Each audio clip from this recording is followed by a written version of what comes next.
Check it out, guys. This engine install and refresh is coming out great. We are so close to getting this started. It's came such a long way. We did so much. We did the grounds everywhere. Made sure this electrical system is nice and clean. We did the ignition system, but there's one more piece of the puzzle that we got to get to, and that is this. Boom! My Big 7 cable upgrade kit. Gonna get this on. Gonna get a battery in this bad boy, and we're gonna let these electrons flow.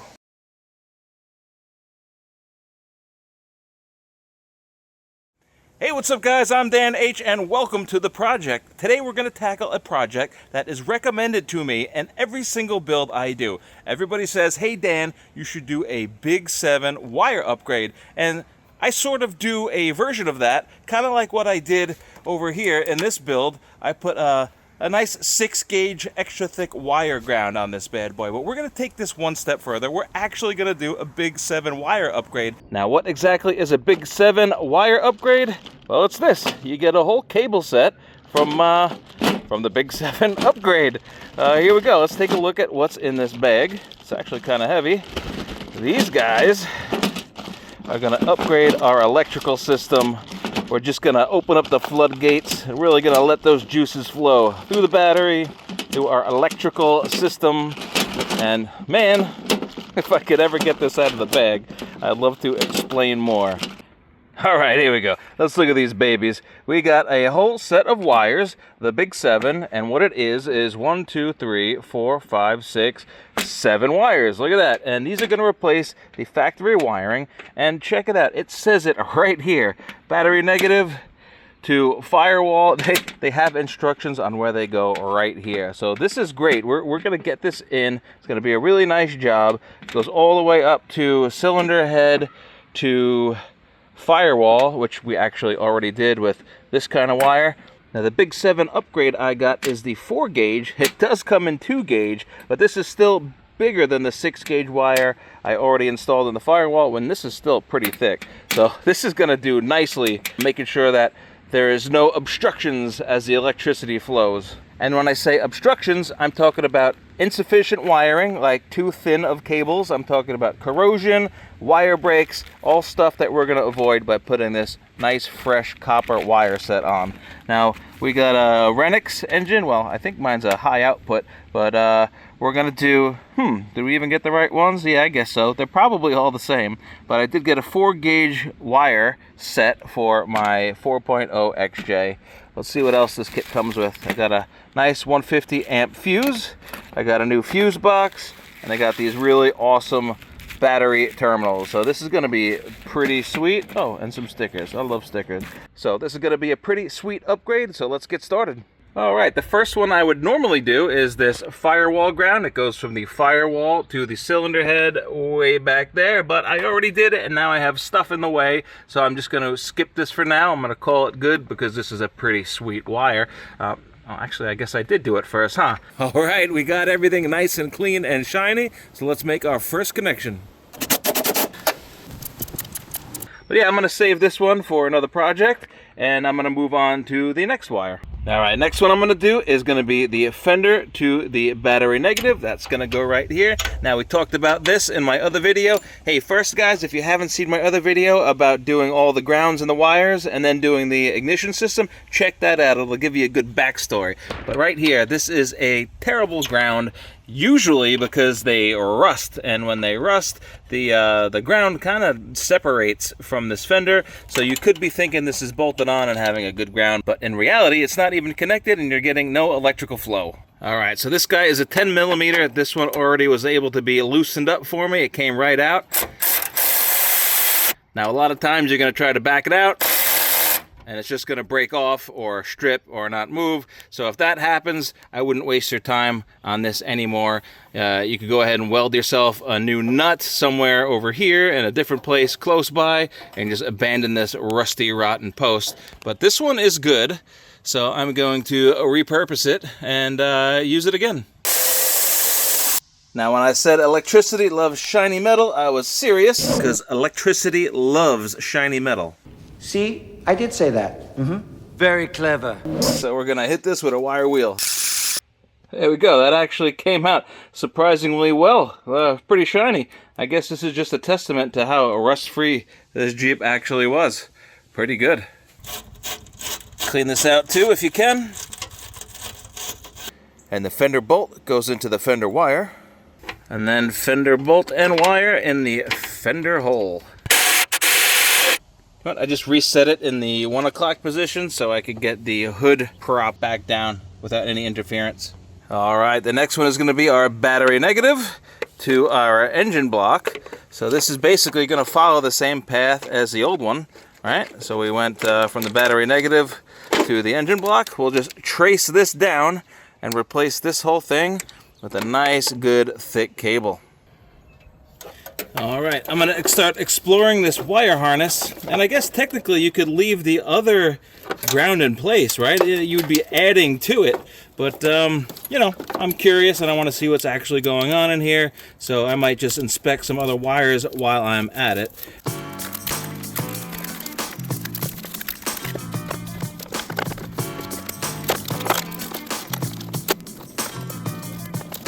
Wow, who built these wire looms in Toledo, Ohio? Was it humans or robots? I mean, either way, it doesn't matter, but they went ham.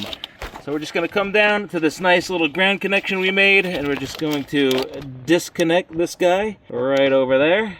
And trust me, access is easier when this engine bay is empty. But, you know, I didn't want to install everything as an upgrade. I wanted to go factory and then show you guys how to upgrade, because in reality, that's like what you guys are going to do. You're not going to have a whole engine bay apart just to get the wire upgrade in. So I'm doing this twice for you. For you. And once the nut is off, it's going to slide right out. There we have it. There we go. This is what I'm talking about, guys. Thin, insufficient wiring, nice, thick wiring. This is beautiful. This is shite. Shite. Shit. All right, let's get this on the stud. Easy peasy. Get the nut back on the stud. There we go. Hand tighten first, as usual. And we're just gonna snug that back up with that 13 mil. Nice. And for organizational purposes, since I got these two battery negatives, I'm gonna put the battery negative post on, identified with this N for negative. So I'm just going to put this on for the time being. There we go. Man, are these terminals impressive. Wow. All right, we're going to do a positive battery terminal now, because we're already in the battery area. So this first long one is going to be positive battery to the starter. So I'm going to replace this guy here. Just going to disconnect these little tape lines, holding this to the rest of the harness.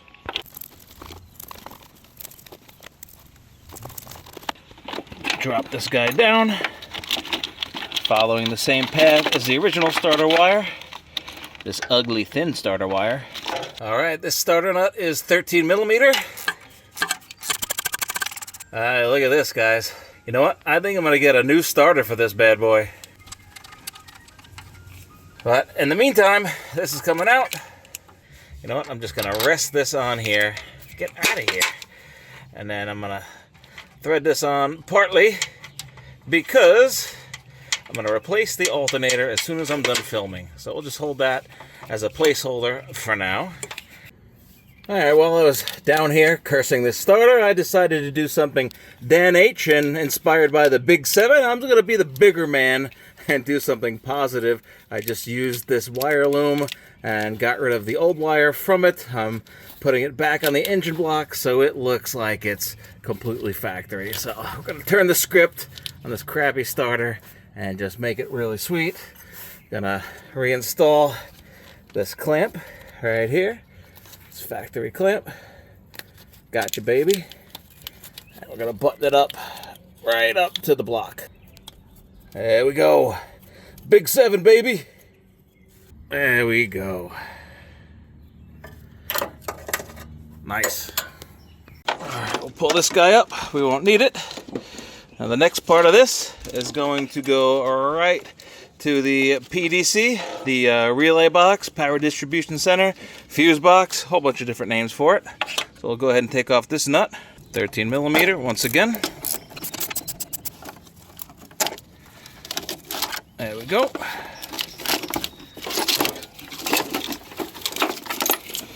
Alright, now this guy is free. Jackpot.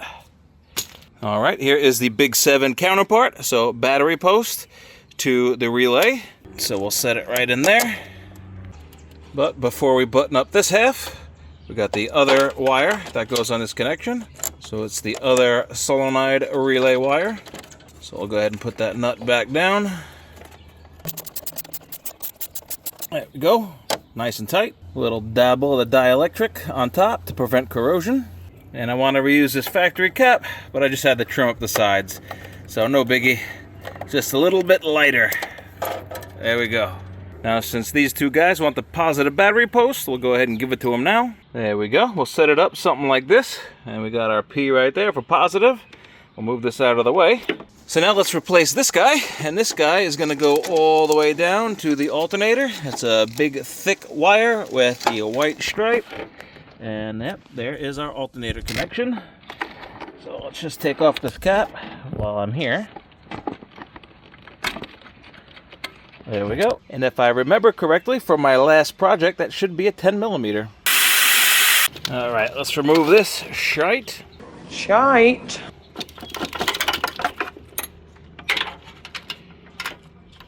And let's reuse this guy. Hey, bird. I see you. All right, I strung the cap onto the new wire.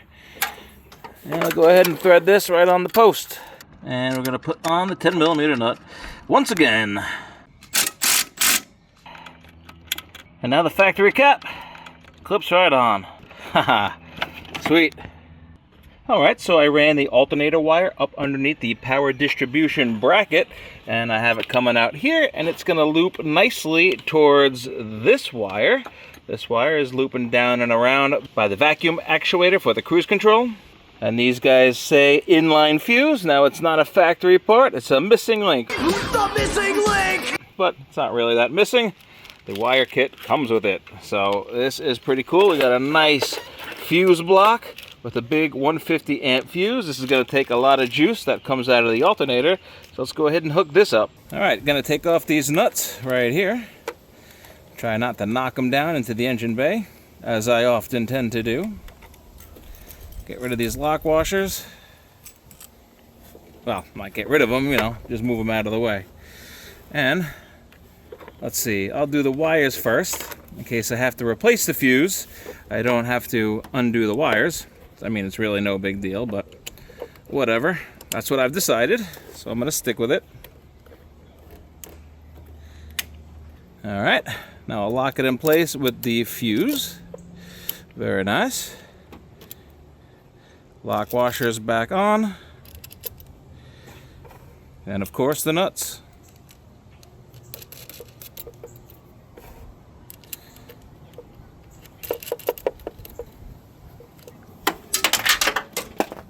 Ha! All right, here we go. 13mm. And we're just gonna crank these guys down. All right, this is going to get a little dab of dielectric to prevent corrosion. There we go. Spread this out. Very nice, very nice. All right, going to cover it with this nice rubber cap that it comes with. And now you could anchor this into the Jeep firewall or next to the fuse box. It's got two mounting holes. Usually I mount my fuses on Jeeps that don't have cruise control right here, but this does have a cruise control actuator.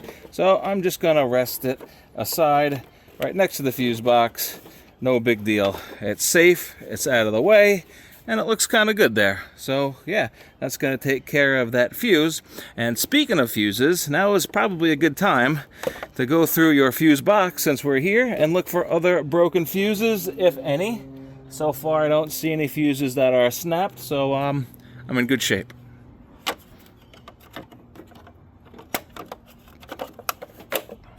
All right, I found a battery that I am charging up. It's almost done. So in the meantime, I'm just going to button up some of these loose wires with some loom and some tape. All right, wiring's buttoned up. That came out great. I'll just remove these tie downs and take off this strap And we'll get this battery in. Now is also a good time to throw some dielectric grease on this ground in case you didn't do it before. I just did mine. Ooh, nice. And then, yeah, I'll take this off.